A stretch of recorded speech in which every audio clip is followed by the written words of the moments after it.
Next, we hear from an analyst on concerns surrounding delays in the vote counting process and efforts some states made to secure their elections.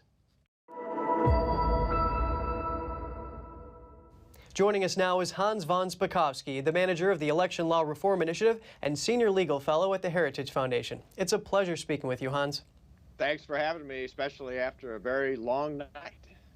Oh, and absolutely. And why is it that some states are longer to count ballots, and why can't we know the results on Election Day?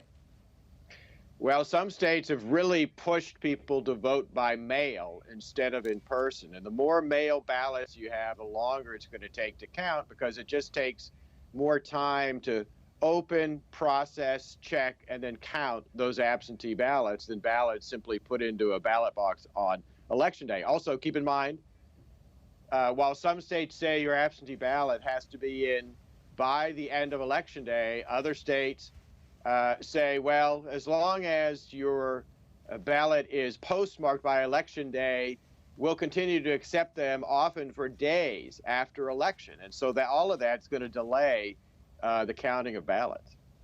Let's talk about Pennsylvania. The acting Secretary of the Commonwealth, Lee Chapman, she's tried to manage expectations, saying expecting results in one day is unrealistic and unfair. And she said protracted counting doesn't mean anything nefarious is happening. What's your response to this?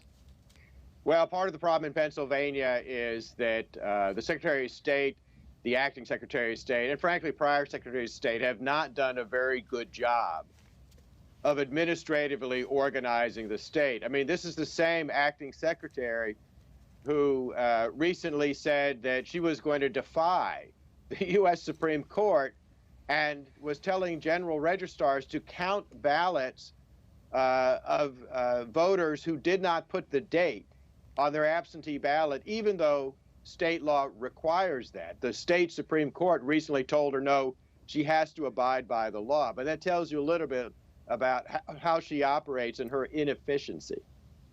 Let's go down to Florida. That state is able to determine the outcome of the election on Election Day, but some other states can't. Is this a feature or a bug?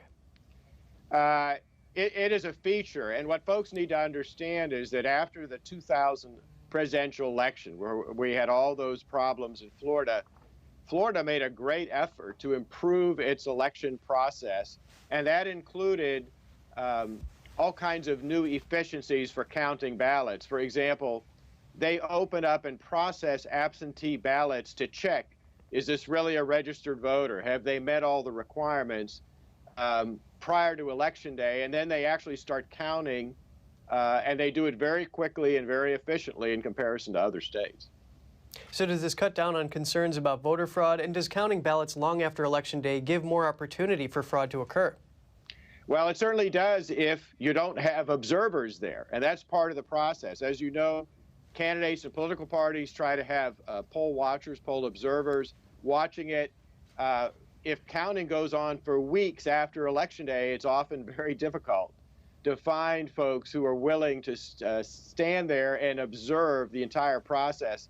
And it's when you don't have observers that things can happen that should not be happening. Hans, I want to ask you, officials in a few battleground states like Pennsylvania, Arizona, Michigan, and Wisconsin are concerned that delays in the vote counting process will pave the way for claims of fraud to be made. How should we view this? Well, that is potentially a problem, but everyone should keep in mind that the standards in the courts for actually producing evidence of fraud are very, very high, and you often have only a very short time. So if someone simply comes in and said, well, there was a 3-week delay, no court's going to listen to that. They're going to have to come up with actual, real, substantive evidence that fraud occurred. Very good analysis. Hans von Spukovsky, Senior Legal Fellow at the Heritage Foundation. Thank you so much for your time today. Sure, thanks for having me.